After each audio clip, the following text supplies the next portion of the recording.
friends, and happy Pride. It's me, Andrew Hochradel. I am your host and guide to the Pride challenges that we're going to be doing.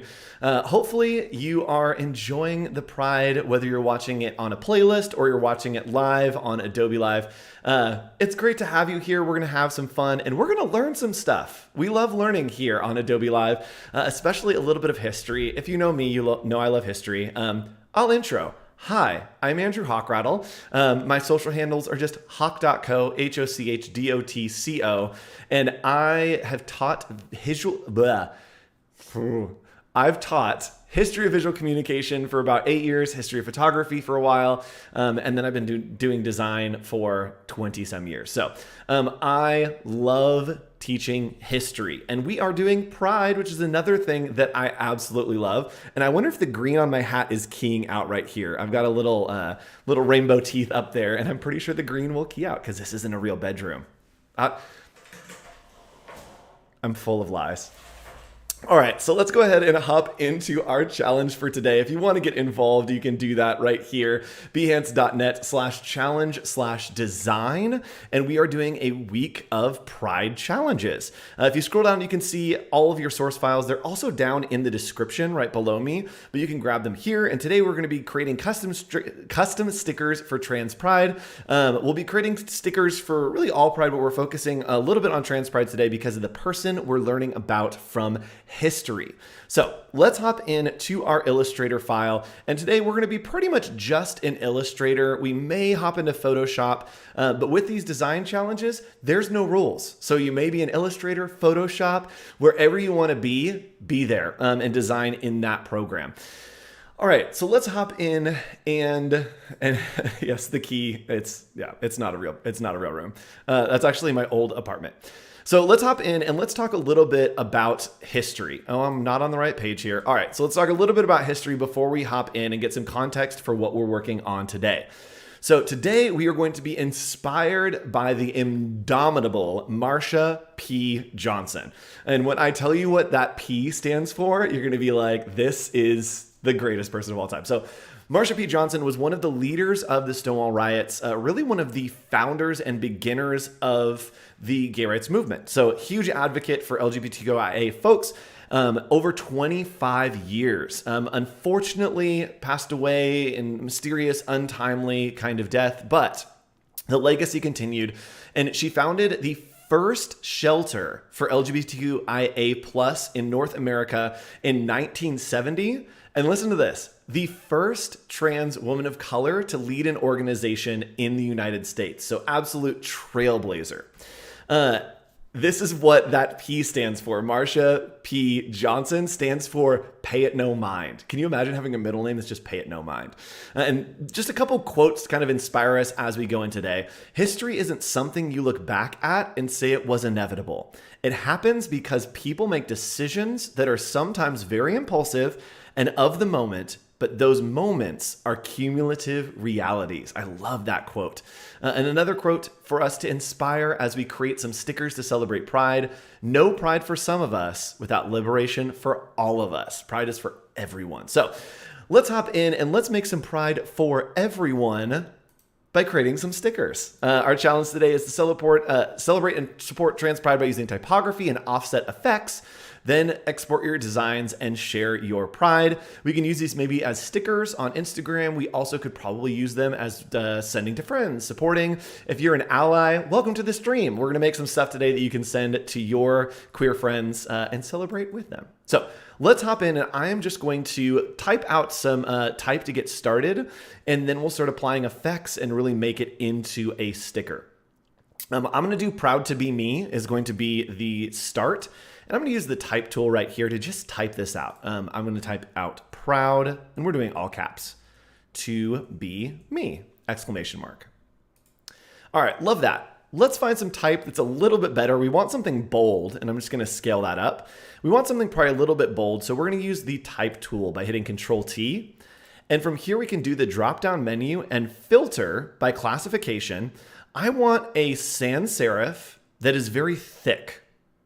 So with that, I can scroll over these and it will show you what they look like. So we're gonna find something that feels very thick. Ooh, that's fun. I like Ashmore. Is there a bold one? All right, so condensed bold. This looks really good. I like this a lot. So we're gonna do proud to be me. And as always, I'm gonna make a copy of this because I do wanna keep it live. So I'm gonna make a copy of this and just move it over to the side, just in case. And then I wanna scale up this be me to kind of be a big block. So I'm gonna outline this by going to Object and Expand and hit OK. And now when I double click in here, you can see that it's all just shapes, and I can grab these and just scale them up right there. I'm gonna use my arrow keys to move it down a little bit. All right, so we have our proud to be me. I want it to be a little bit thicker. And so there's a couple things that I can do. What we're focusing on today is offset path. So I could put a stroke on this, but we're gonna use offset path instead. We're gonna have it selected and go to Object, Path, and Offset Path. That made it a little bit too much there. So we're gonna shrink this down, and we're using inches here, and I don't wanna use inches. So if you're stuck in inches, you can hit Control K. Why does Adobe always start with Myriad? Someone in our live chat asked, why does it always start with Myriad? I don't have an answer for you, but it's there. If you want to change your settings, you can hit Control or Command K, and then go to Units, and we're gonna change that to pixels. Why is it not showing up in pixels? We'll hit OK, and then if I want to offset path, I can go to Object, Path, Offset Path. It's still in inches, but that's fine because Illustrator knows what we mean. We can just type in 5px, and it's going to change it to 5 pixels. So that looks pretty good. Let's go ahead and do 3 pixels. All right. So that's looking good. We're going to change the spacing just a tiny bit. You know what we're going to do? We're going to delete this, and we are going to space it out with the intention of it kind of being thicker. So I'm gonna use, there we go, use the kerning to just, change the kerning just a little bit. Oh, and I forgot to turn on our vibes, y'all. We gotta get vibes going, hold on. There we go, vibes. All right, so we're kerning this out a little bit, and now we are going to outline it by going to Object Expand again. And now when we offset that path, I'm doing quick little things to catch up because I was not, there we go, working efficiently. All right, so with this selected, we're gonna go Object, Path, Offset Path. There we go, and just type in 3 pixels there, and then hit OK. There we go, so it's thick, looks good, and it looks like there are 2 shapes here, which is, there are 2 shapes there. So what I wanna do is grab the Pathfinder tool and just turn it into 1 shape. We're gonna go to Window, Pathfinder, and then choose right here, just Unite. And now those are 1 shape. We have all of our letters and they are looking great. There are a couple options that we can do here to create a sticker. And the first thing that I want to do is I do want to celebrate Trans Pride for our friend Marsha. So let's go ahead and do the Trans Pride flag, which I believe, let me double check this, the order of the colors. Okay, that's what I thought. So it is blue, pink, and then white in the middle in stripes. So we're just gonna grab our rectangle tool right here, and then it is blue on the outside, pink, white, and I'm just using Command D or Object Transform and Transform again right there to create even lines. So we're gonna do blue by using the eyedropper tool, which is I. Excuse me, and then pink using that eyedropper tool right there, and then white in the middle. And I'm actually gonna make this a little bit off-white because I want it to show through on the white background that we're gonna be using. So I'm gonna come down here and use a 5% white and just give it a little bit of difference so that it doesn't clash with the white. And thank you, Kevin in the live chat got me on that one. It looks like there's 2 shapes there because there's 2 shapes there. Sometimes I just say things. All right, so I'm gonna group all this together so that we can use it as a nice little flag, and then we're going to align it over our text. And the reason I'm doing this is because I'm gonna use the text as a clipping mask. We're gonna use it as almost a window to show the flag through. So we're gonna right click and go to Arrange, Send to Back. And from there, we need to make sure that this is a compound path. What that means is that it's gonna treat it as 1 shape instead of multiple shapes. So we're gonna go to Object, Compound Path, and Make. From there, we're gonna click and drag all the way out, right click and do Make Clipping Mask. And from there, check it out. We did it. So the spacing looks a little bit wonky to me just because of the way that it is. Again, that is not something that made sense to say.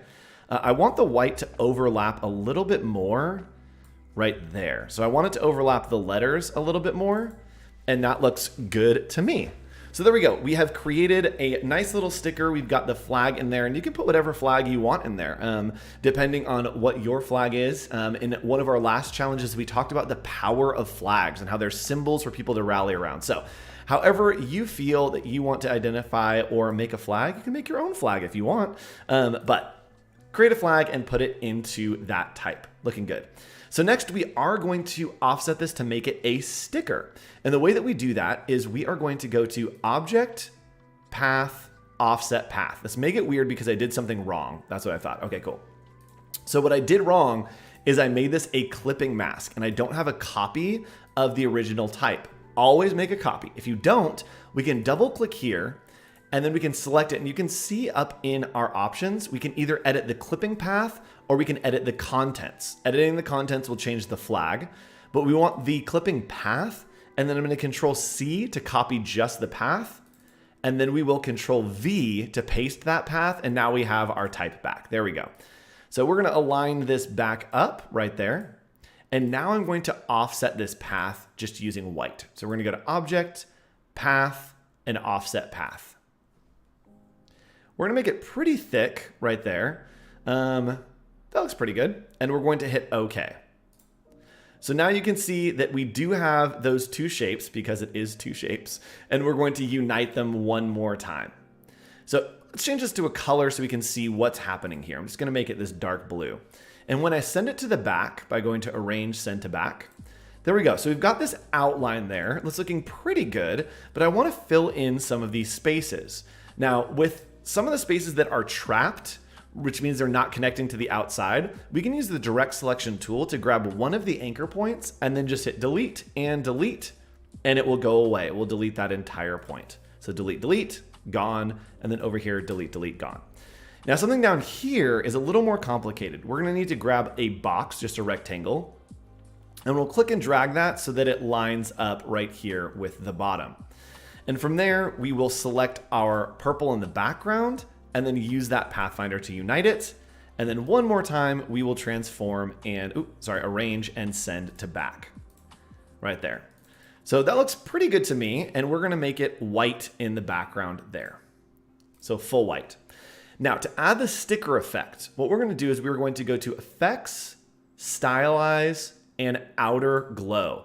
That's going to give us just this nice little outer glow around the edge. We probably want it to change to multiply, and then maybe we want it to be 3 pixels. And it does say inches there, but again, you can just type in 3px and it will do pixels for you. Let's do 35%, so it's really subtle, and then hit OK. So now when we zoom in here, look at that. We've got a nice little sticker. If we wanted to, we could put kind of a sheen over it using a gradient. But what I want to do is make this into a flag. So what we can do is we're going to select all of it and just make a copy. Ooh, so let's bring it down here. Let's bring it down here. And then I'm also going to edit the inside here to just be a full spectrum of pride. So we can double click again in here, and we are editing the contents right now. So if I hit delete, it's not going to delete the shape, it's just going to delete the contents. And if I paste in all of those different colors that I have, look at that. It is actually pasting in on our type. So when I scale this out, look at that. That's fun. All right, so let's do a little bit of gray right there. There we go. And we've got an awesome flag kind of spectrum of everything. Now with this all grouped, we are going to make it into a actual flag kind of shape. And it's so easy to do flag shapes. I see people so many times doing like, let's use the pen tool and try to figure out like what a flag is going to look like. And then we're up here and we're trying to do this and we're over here trying to do that. And then it like looks like that. And you're like, no. Here's how you do a flag. It's so easy, y'all. Select all of the pieces that you want. Go to Effect. Then go to, that's wrong. Yes, that's right. Effect, and then Warp. And look at it. Oh, is there a word that just says flag? Yeah, there is. Boom. Just click it and then you're done. So it's a little bit too much, and you can kind of adjust the bend here to be as much or as little as you want it to be. So we can go the opposite way, which I actually kind of like when it's kind of dipping down, and we're gonna hit OK. And so check that out. It has created this sticker for us. And if we wanted to kind of sticker out the edges a little bit better, we can grab that direct selection tool right here and select the white background. Now, check this out. You can see that if I go into preview mode, which is just Command or Control Y, it is gonna show me just the lines being set, right? And so because it is an effect on top of what we're creating, it is augmenting that. So when we go to edit it, it's not going to change the curve, it's just going to change the shapes. So I want to round out these corners, and with the direct selection tool, I can just click on the white part right there and then click and drag these in to give them a little bit of a bubbled curve. Now it's not quite enough, and so I'm going to use Effect, Stylize, and Round Corners. If you can't round them, if you can't round the corners, my goodness, then you can come in here and you can click and add in rounded corners. So this might get a little bit wonky, but it's going to give us that kind of bubbly look on the edges a little better than just rounding them manually would. So there we go. We've got some nice sticker kind of rounded shapes. And if I want to, I can go ahead and make a copy of this holding Control or Option and go to Object and Expand Appearance. What that's going to do is it's going to apply that shape to what we're working with here. So it has created a shape out of the effect. So the effect was kind of curving everything, and this has allowed us to create shapes on that curve. So again, up here, let's go to preview mode. You can see straight lines with an effect on it, and then down here, it has actually been affected and changed to shapes. So very easy right there. All right, let's do one more thing, and that is going to be to add a nice sheen to this to make it look like a sticker. We're going to grab our direct selection tool and select our white border one more time. We're going to Control C to copy and then go to Edit and Paste in Place. What that's going to do is it's going to paste in place, which means it goes on top exactly where it was. So from here, we are going to create a gradient inside of this. And I'm going to select right here the gradient tool.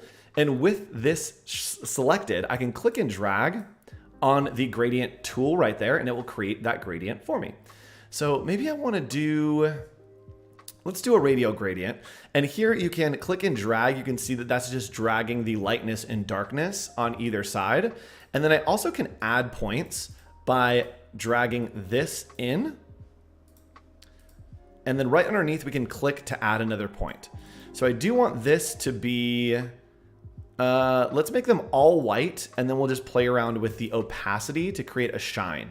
So everything's white here, and on either side, we want these to go to 0% opacity. Now the gradients are not only with color, they also are with opacity.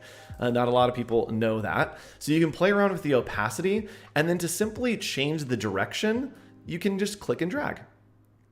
So we can click and drag across our shape and then click and drag that gradient around within our sticker. And that looks pretty good. So we're gonna select our shape again and just change the blending mode over here to maybe overlay. Let's see what happens there.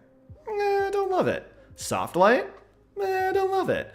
Hard light? Too much. I think what we're gonna do here is just take the opacity down to about 50%. There we go. And that looks pretty good to me. We've got a nice little sheen on it as if it was an actual sticker, right? Really fun. So let's do one more thing that I like to do over the entire shape. And that's going to be maybe to add in some noise. Now, I don't think a lot of people do this in Illustrator, and so I wanted to show you. We're going to make a copy and bring it over here, and we're going to add in some more effects, which will give us noise. So we go to Effect, then we go to down here, we go to, oh no, why have I forgotten where noise is? Somebody help me. Oh no. Rasterize, stylize. Where are you, noise? SVG filters. It's not SVG filters. Artistic, blur, no. Brushstrokes, distort, no. Pixelate, sketch. Stylize, texture. There it is. Grain. We got it. it is in texture and go into grain. So here, if I zoom in, you can see that it's just adding a little bit of grain. And is there a new way to warp a gradient? Yes, there is. So I'll show you how to warp a gradient in just a second. So we can change the contrast here. We want a bit of contrast, low intensity, and we want the grain to be regular. That might be too much. We'll see what happens. All right, so that looks pretty good. If we zoom out, you can see that it looks almost like a felt patch. I love that style. It's really fun. And someone's asking how to warp a gradient. So the best way to warp a gradient, if we wanted to kind of create a custom gradient over the background here, let's say we want to make this a hollow. Ooh, let's make it a hollow. Oh, I'm so excited about that. What we're going to do is we are just going to make a copy of this over here. And instead of having the gradient on top, we can change this to a freeform gradient. And changing it to a freeform gradient is going to allow us to put all of these colors on top.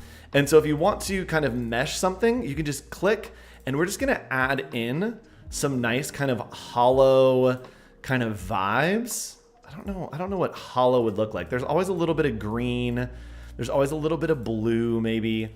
And you can just add in these points however you like. Maybe we do it like a kind of fun kind of rainbow background. Let's put some white in the middle here. And then what are we missing? Maybe some orange or some green. Let's do green up here.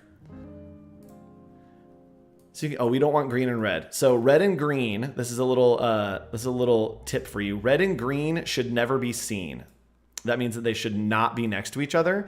That is a rule of thumb. So let's do some yellow over here. There we go. And then maybe some orange down here. Let's do a little bit of a brighter orange right there. So you can make that so that it goes over your entire design. Super easy, just dropping them. Think of them as water balloons. That's the way that I like to describe it, is if you're in here with the freeform gradient, think of these as dropping water balloons from really high. And if you pull this out, it's going to give you more. See that? So a little bit more of each of that color. And if you pull it in, then it will bring you less of that color. So super easy. Just think it's water balloons that you're dropping from above. We're going to change the blending mode of this to maybe, I want to do like a color dodge. Let's do that. Nope. Hard light is a little intense. Soft light, not enough. Overlay is going to look crazy. We want it to hit that kind of white. So maybe I do darken, no, color burn. I don't like it. So let's do an overlay here. Oops, sorry. Let's do a hard light and then bring the opacity down to like 30. Ooh, that looks pretty cool. All right, that looks pretty cool. So we've made a couple variations of our flags for Pride. I love that. And George M says in our live chat, I've been intimidated for AI for far too long. This project has inspired and motivated me to release that fear. Wade, can we screenshot that? I just want to hold it in my heart. Cool. So thanks for tuning in, everybody. Hopefully you make your Pride stickers. And when you're done, you can actually go to behance.net/challenge/design and join this community chat. That's a place that you can post your work. And there's a lot of people posting from yesterday, doing the texture from our last lesson that we created. I love it so much. And it looks like someone created an animation here. So fun. Great job. So post in Discord, and it brings me a bunch of joy to see what you're creating as well as everyone else. So thanks so much for joining us today. We'll be back with more challenges. I believe in our next challenge, we will be talking about the art of camp.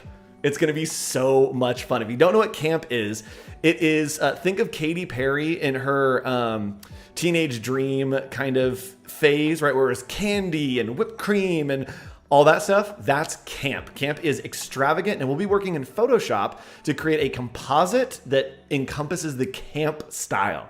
So it's going to be a lot of fun. I will see you for that next challenge. Wear something crazy tomorrow. I'll talk to you later. Bye.